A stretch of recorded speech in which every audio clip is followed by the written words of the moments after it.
Today I'm going to talk to you about Dane axes, and this is a Dane axe. This is a bit rusty actually, but this axe is for lords and above. It's a very effective weapon. You see them on the Bayeux tapestry. Now, how do you select your Dane axe? Well, you stand it here, and if that has to be the right length. It's just about the right length for me.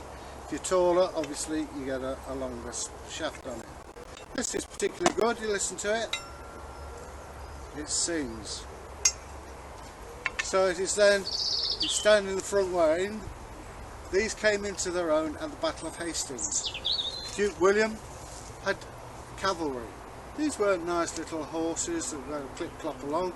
These would bite, they would kick, they'd do all kinds of horrible things. And on top of that, you've got a man with a sword who wants to kill you. He rode the horses up the hill, at Senlac Hill. The front row, his trusted warriors of huscarls stood in a line. And this perplexed them. And then they started to do figure of eights. I haven't got enough room here to do that. But they did a figure of eights, and the effect is like going through a meat grinder. It is said that one blow from an expert axeman with one of these could cut through the rider and the horse in one blow. And they literally cut the Breton cavalry to pieces. They didn't win, but they came a healthy second. So as I say, this is the axe of their aristocrats and kings. You see it's broad, cutting edge. It's a fine use of metal. Now we've got one there. Put that one up there. I can show you another one. Slightly different in shape. They were different style shapes. Presumably you had them made how you liked them. And this one's got a bit of a kink in the shaft to give you a bit more wallop. No, that one doesn't sing much. And then we have this one, which is pretty much like the first one you saw.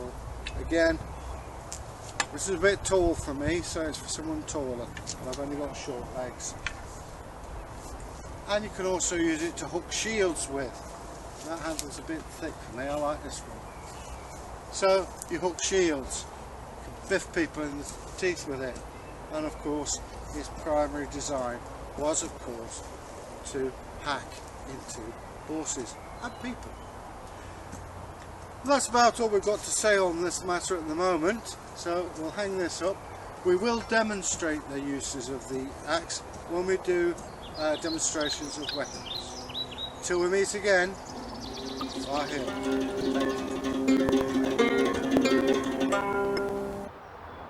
Hello, I'm Bragi, and we're back with the second part of this video on Dane axes. Now, you've already seen the first video, the first part of this video from Egil, talking about Dane axes. But now we want to demonstrate them and show you how they're used in combat. But we also want to talk about why we don't really use them in modern reenactment. Why is that, Egil? Because they're clumsy and weirdly, and you have to kill people to get the thing across. Yes, they are a very awkward weapon to be used in reenactment, which is why you won't see too many people using them. But it will also take quite a bit of time and effort to learn how to use a Dane axe properly. But the first thing we're going to demonstrate is how a Dane axe can be used basically to grab the shield and take the shield off a person or put it away, allowing for a spearman or somebody else with a bow to come in and shoot that person. And then after that we're going to demonstrate, or Egil's going to demonstrate how a figure of eight pattern is done very quickly. And then we'll finish this video, so bear with us as we watch this.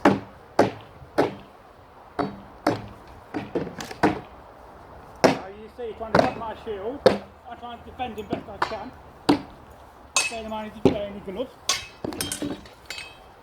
So you can see there, nearly got my shield there. You can. And you see there, I could have got shot and stabbed there with a spear. Scram. Yeah. That can often happen. Your scabbard's not very good. But you can see the limitations. It's like having a long stick with a heavy weight on it. Demonstrate it. Slow motion. So you'll be able to come in, and with that you'll be able to grab my shield and drag it down. Now as you can see, I'm wide open here. I can try and pull the shield up, but it's still got it weighted down. What I can do is do that and try to recover. But whilst I'm doing that, let's go back again. Yeah. Whilst I've got him like that, yes, he's unarmed. Well, my whole body is open. But there's a chap next to you. Look at me, what can I do? Well, I can try to get in. Yeah. It's a formation weapon. You have to have a row of people. So if you imagine a dark age food processor, you know this was hacking the Breton cavalry to pieces. It didn't win the battle. No. It did at Hastings though. Yeah. So now Egil is going to demonstrate, as I stand next to the camera at the distance, a figure of 8. This is a horrible weapon. It's a very horrible weapon to use. Whoops. Ah, whoa.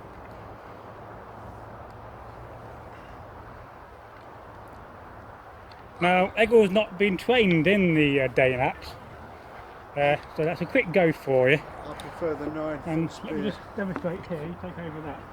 And also, you can't really use a Dane axe and the shield at the same time, Yeah. because it's pretty much impossible. You can get in and hold it at the top of the shaft, or you're losing that reach. But as soon as I overreach, that's too heavy for me to use. So a Dane axe is a two-handed weapon and cannot be used with a combination of a shield unless you've got your shield slung on your back. As I say, with the 9 foot spear, you don't need a shield because nobody can get near you. That is a specialist weapon, and it's not really fit for reenacting. I'm sure there are people out there who disagree, and good luck to you if you can use them. But you're in danger of taking people's heads off. Yeah, they are a very dangerous and very heavy weapon. I mean, I was pulling back on that. Yeah. And it takes one slip, next thing you know, you're in Sing Sing. I mean, you can hit somebody with a sword and a bone, and as long as you're not doing it too hard, they'll have a bruise, but on this, you're going to break bones. Yeah, I'll take bones and possibly even lose limbs. Now, if you enjoyed this video, don't forget to go and leave a comment and subscribe. And you will also see in the future a new meme coming out, so our first meme, which will be Dane axe versus printer. Which is where I'm going to beat a printer up, because I hate printers. Which is about all these are fit for. Yeah. And another thing, if we ever get a 4th one of these, I'm going to make a sharp one so we can test out how good they are at chopping up logs. Oh, it is said that a Breton cavalryman, if he was hit with that, would go through the head, through the horse. You can believe that. Yeah. If you've got enough warmth, that's still worse. And that was also a little taste of a combat for you. Okay. But let's hope we can do a proper combat. Well, we'll be doing some proper combat videos in the next few weeks. It's a nice sword. It is a very nice sword. I've got that off eBay. Oh, right. And if I get a parcel, I'm getting a parcel tomorrow, so I may open it on camera. Yeah. Do an unwrapping for them. Make sure it's the right one and not something you didn't want your mum to see. Well, it's not like cloaks. Yeah. Anyway, thank you very much. Wassail. Good how. Wassail. Oh, that's a nice word you said. Now you got that on eBay? Yeah. What's that for?